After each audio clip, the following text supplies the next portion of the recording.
بسم اللہ الرحمن الرحیم۔ میرے معزز سامعین، یہ کلپ ان لوگوں کے لیے ہے جو مجھ سے پوچھتے ہیں کہ صدقہ فطر یا سرسایہ یا فطرانہ کس کو دے اور کس کو نہ دے، یعنی کس کو دینا جائز ہے اور کس کو دینا جائز نہیں ہے۔ یہ ان لوگوں کے متعلق ہے، غور سے سنو اور دوسروں کو بھی سناؤ۔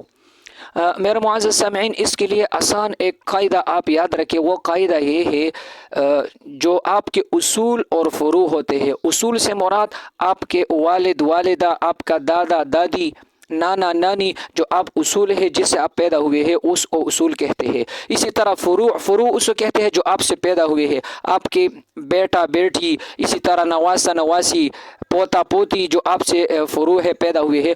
تو اصول اور فروع کو نہ دیا جائے، اس کے علاوہ اپنے بھائی کو، اپنے بہن کو، اپنے چچا ماموں، خالہ کو، پوپیا، جو بھی ہو، آپ رشتہ دار ہو یا رشتہ دار کے علاوہ جو بھی فقیر مسکین ہو، ان سب کو آپ صدقہ فطر یا فطرانہ دے سکتے ہو۔ لیکن اپنے ماں باپ کو یا اپنی بیٹے بیٹیوں کو آپ نہیں دے سکتے، اس کے علاوہ جو بھی ہو آپ اس کو دے سکتے ہو۔ یہ ان لوگوں کے لیے ہے جو پوچھتے تھے کہ ہم صدقہ فطر کس کو دے کس کو نہ دے۔ اکثر لوگ پوچھتے ہیں کہ ہم اپنی بیٹیوں کو یا بیٹوں کو صدقہ فطر دے سکتے ہیں، نہیں، ان کو آپ نہیں دے سکتے۔ اللہ تعالیٰ ہم آپ کو دین پر صحیح عمل کرنے کی توفیق عطا فرمائے۔